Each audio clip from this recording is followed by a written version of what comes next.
Today we celebrate the Chinese New Year, the Year of the Rat. While festivities fill the day and weekend ahead, it's important to note the gifts of produce often exchanged this time of year. Greg McDonald talking about seasoned produce for the Chinese New Year celebration. He joins us with a lovely array of so many different things. Thanks for joining us. Thank you for having me. You know, food is a common thread of most holidays celebrated around the world. And I can't think of a holiday that emphasizes fresh fruits and vegetables any more than the Chinese New Year. It is true, and it's such the season for a lot of citrus. Absolutely. Citrus is a very important role in the celebration for the Chinese. One of the most unusual and unique items of the citrus family are these Buddha hand citrons. They're so fragrant. It's amazing. It just rubs off. I mean, it smells wonderful. It is a citron. Unlike the lemon, it is not used for juice, but it is prized for its zest. It represents the long hand of Buddha.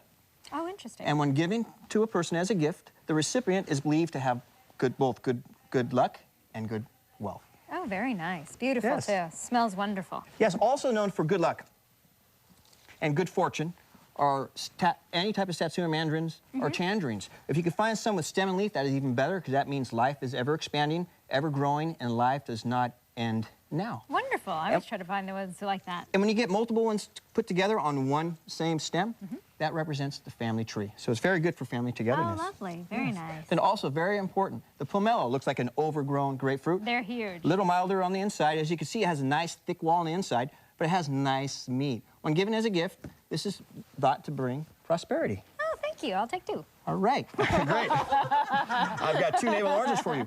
Navel oranges are also very significant. The roundness represents a well-rounded life and a well-rounded career.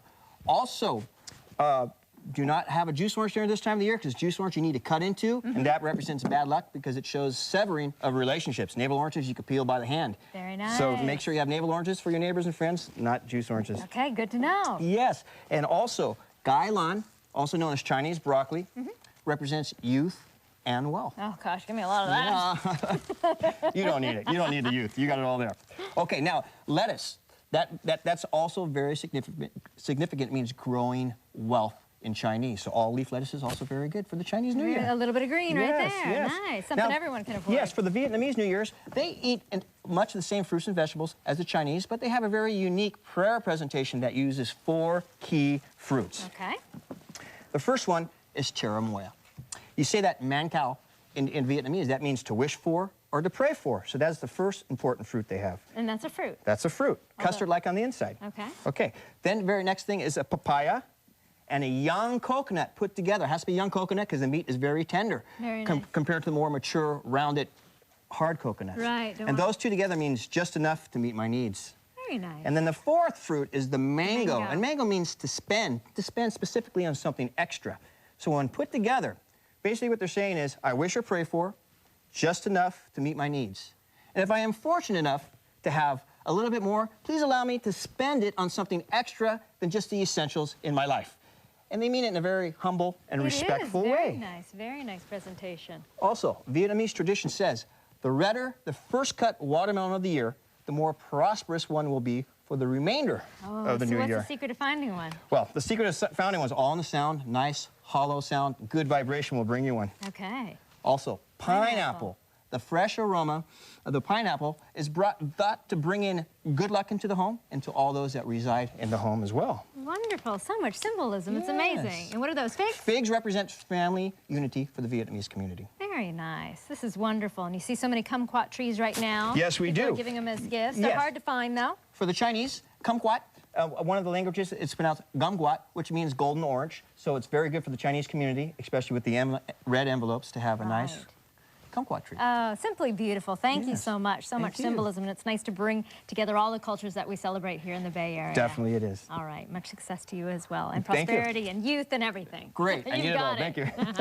All right. And we want to remind folks, if you have any questions for Greg, you can always email him. He's got the answers. We put his address on our website at NBC11.com. Just look under featured links. He's always answered so many of my own questions about produce. Thanks for joining us. Thank you. Round 1 of the Pebble Beach Pro-Am is underway. Coming up, the Star Power attracting a lot of fans on the fairways. And live pictures from the Kennedy Space Center, a Bay Area native among the astronauts about to launch into space. All systems are go. We'll bring you the liftoff next.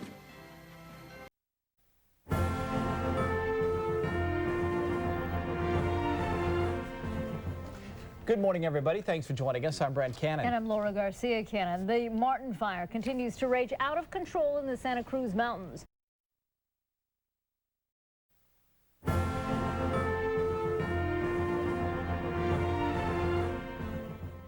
Health investigators say they are getting very close to finding the source of the salmonella outbreak tied to tomatoes. The FDA has cleared tomatoes from more than 30 states or countries, including California. The outbreak has made about 165 people sick in the U.S. since April.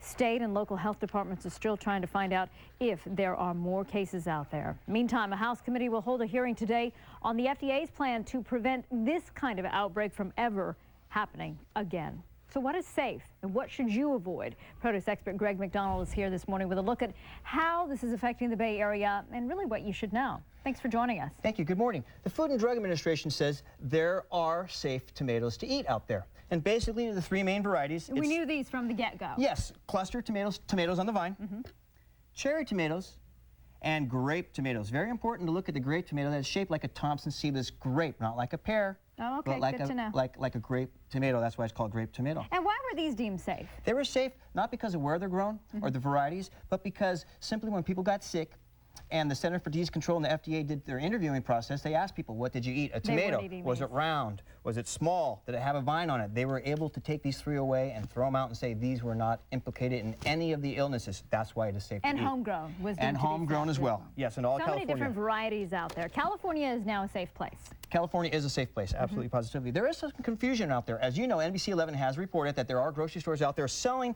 tomatoes that are on the deemed not safe to eat, which is basically round tomatoes, Roma tomatoes. Now, as a buyer, I talk to a lot of wholesalers. I do a lot of shopping on the street, talk to growers, and some of these wholesalers and distributors are getting documentations from farmers, mainly in Mexico, stating that their fields have been independently tested and are salmonella-free. I was on a national teleconference yesterday with the FDA and Center for Disease Control, and I asked them this question, and they said they do not recognize any of those documentations. It needs to go through them. They wanted to. Well, speaking of going through them, there's been talk of the FDA having some type of system of regulating all of this. You know, our produce, our garden baskets that we have out there. Yes. How feasible is that, do you think? Well, if you could take a look on barcodes, you could take a look at package. When something is barcoded, like in a fresh produce package, you can trace it. You could trace it. But with the thing with tomatoes, they're coming out of Florida. They're coming out of many different areas. They're coming out of different growing areas of Mexico. They go to packing houses, and they could have tomatoes coming from 5 or 6 different states, different countries. They size them for different sizes, different shapes, different ripenesses. It'd be so difficult. It goes into a label, and then they say, where did this come from? Well, it could come from one of the numerous different places. That's why it's been taking them so long to find. They're working diligently, but it's going to take them some time. There's also some confusion. Now, most people take a look at these tomatoes on the vine. They're grown in a hothouse. So a lot of wholesalers and distributors here in the Bay Area and elsewhere in the nation, I've been hearing even on the media, saying that hothouse grown tomatoes are on the safe list. I just got confirmation within the last hour through email on the FDA saying hothouse tomatoes are round. Right. This happens to be a hothouse tomato, the small one in my hand. Right. It looks like a regular round tomato. They are not deemed on the safe list. I asked the FDA. They aren't. They are not. So then how is it, this is leading me to a little bit of a confusion here because it is on the vine and that's what people are thinking are safe. You have to have a tomato with the vine attached, not the stem, but the entire vine. This right here. Or grown in California, yes. So I asked the FDA, I've been telling them for the last 2 days, there's confusion here in the Bay Area with the media as well. Please clarify it through a national press release. Hopefully that will come out because there are wholesalers out there selling it. Some restaurants are getting them thinking they're safe, but according to the FDA, it's not on their safe list. Of course, it's a voluntarily recall, I must stress. It's not that they're being implicated, but they have not been ruled out at this time. But you know what I'm worried about for the growers out there is that people are going to say, you know what, this is all too confusing, forget it, I'm not getting any tomatoes this season. And that could devastate, you know, these growers. Absolutely. California's season really isn't going to start for another 2 or 3 weeks, but the perception of the consumer is going to be tomatoes, potentially tainted. What do I do? It's like what happened with the spinach. Absolutely. If you don't mind holding this, basically you just take a tomato, they ask you to go, I'm going to pour this over it, to go ahead and rinse, do not put in the bowl or the sink, but rinse thoroughly. Do not soak it, because if it is tainted, it's going to be contaminated right after you washed it. Will that do the trick? That will do the trick, and the FDA says do not use any detergents, because they have not approved any detergents, household detergents, to wash fresh fruits and vegetables. Okay. What about peeling the skin, eaten inside? Peeling the skin will help. You know, when you're picking out a tomato, make sure it has no bruises, it doesn't have any splits in the skin, doesn't have any holes in it, because the skin is Mother Nature's way of protecting tomato. That is the best way. It's always best to rinse all your fruits and vegetables, because you never know who touched it right before you. That's true. And where they've been. That's true. Got to keep it healthy and got to keep it all straight. Thank you for helping us straighten it out today as well. And we want to remind viewers, if you ever have any questions for Greg, email him. Just go to NBC11.com and look under featured links. He's got all the answers when it comes to the produce. Thanks for joining us this morning. Good to have you. We are going to get an update on the Martin fire. It's burning out of control in the Santa Cruz Mountains, and hundreds of homes evacuated near Sacramento. Crews not only battling flames, but also strained resources. And a victory for prisoners at Guantanamo Bay. Why it could change the future of some terror trials.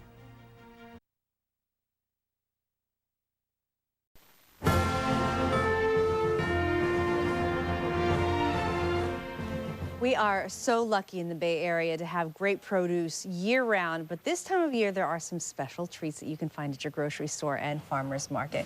Greg McDonald is here talking about March produce. Thanks so much for joining us. Thank you for having me. I have to say, spring is so nice. You're getting ready to eat all that fresh stuff that you can find. So what's new at the market? What's new? This is literally new. Look how beautiful these Romanitas are. This is a baby Roma tomato, a fairly new specialty tomato variety.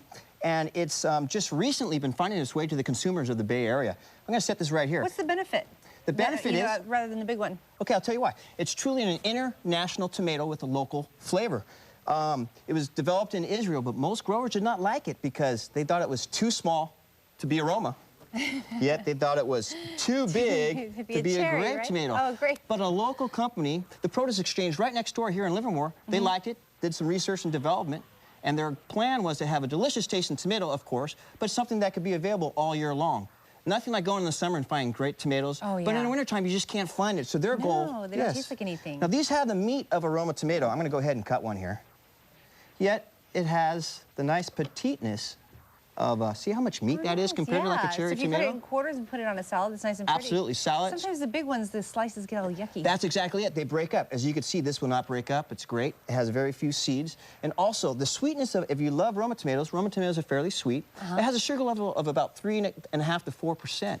But the baby Romanitas have 5.5 to 6% sugar level, so it's a much sweeter tomato. Practically like candy. That's right. You can find them at all Bay Area Safeways. You can find them at Nob Hills and Raley's Markets. Can't miss it because it's exclusively only in the Emerald Lagasse label. Hey, he's putting his name on everything. Yes, That's awesome. We're $3 to $4 for a clamshell thing. Sounds good. And the lycopene's really good for you, too. Yes, it is. Yes, it is. Why don't you hold this? You know what? I've seen these in Watsonville. Like, I've been watching them grow as we take little road trips down the coast. Yes. And it's nice to see they're finally here. And look at the size. These are gorgeous. Over the last 5 or 6 weeks, we've been experiencing and buying artichokes, what we call kissed by frost. We still have a little bit of it. It's just has a little residue and scarring on the outside of the skin. But once you cook it, it comes apart. And some will tell you it's the best tasting artichoke of the entire season. We're just now getting out of those, and the transition between winter and springtime, now we start seeing nice, large, beautiful jumbo chokes. This is the time to buy them the next 2 weeks. These are worth about $2 a piece. If you find something like this, other times in the year, it's going to cost you up to $4 a piece. Oh, yeah, they get really expensive. Yes. And you can buy them local, though, right, this time of Local, year. yes. These are all grown right here off our coast, Castroville. Yeah. All right. Did I say Watsonville? I meant Castroville. It's all the same, right? Not that the farmers, they're going, what's wrong with that girl? We were just talking about satsumas, Yes. our mandarins. Okay, this is called the Gold Nugget Mandarin. It's the latest variety. It's a late springtime variety. It's very important because if you buy some of the other varieties like clementines and satsumas, Which I just bought yesterday. well, that season's over, and they're probably going to be dry or a little mealy. So it's important. Go ahead and peel one of those and taste one of those. It's important for people to get the latest. This is a Gold Nugget. It was developed at UC Riverside. It's considered a pixie-like mandarin because those pixie mandarins also are coming out right now, which are very super sweet. Yeah. But this is a better bargain right now because these are worth about $1.59 to $1.69 a pound compared to $2 to $3 a pound on the pixie mandarin. So now's the time to buy the Gold Nugget. So the reason I like the clementines is because they don't have seeds. Do these have seeds? These are seedless. Awesome. They're easy to peel. They're full of juice, and they're sweet. Yay. And now is the time to buy them. Ask your grocer for the Gold Nugget mandarins. They're a pretty centerpiece, too. Yes, they do. So we're just about out of time, but I see you have some herbs here as I talk with my mouth. Wild mustard greens. Wild mustard greens, up they are. These are here locally, San Jose, Morgan Hill, up in the wine country. The Sounds seeds good. came here from Spain, and they're in the 15 and 1600s. It's wild. It grows after the rains, right in the early springtime. Next 2 or 3 weeks is the time to buy it. It's going to get too hot 3 weeks from now. All right. And they're delicious, sautéed and boiled. So what's for dinner tonight? Now you have all kinds of treats. Thanks so much Absolutely. for coming in. Thank you. I won't shake your hand because I have Satsuma. Okay. Satsuma juice. If you have any produce questions for Greg, you can reach him through a link on our website, NBC11.com. Just look under featured links. Now, speaking of produce, coming up, the colors of healthy food. We're going to help you sort out which foods help protect which parts of your body. You've got to love living here and all that fresh produce. Look at this great shot from Oakland looking back over Alameda toward Yerba Buena Island. We've got some clearing in the skies, but some cold temperatures and a few more showers to contend with. The forecast is coming right up.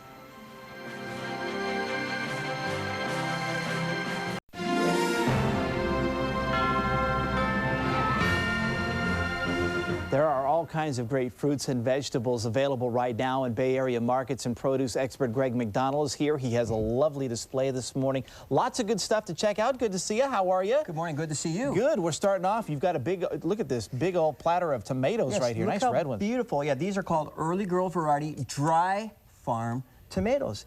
These are grown locally on the Santa Cruz coast. You can find them mostly at your farmers markets. They have a cult-like following. What's special about these tomatoes, I'm going to Are they hard to find normally or not?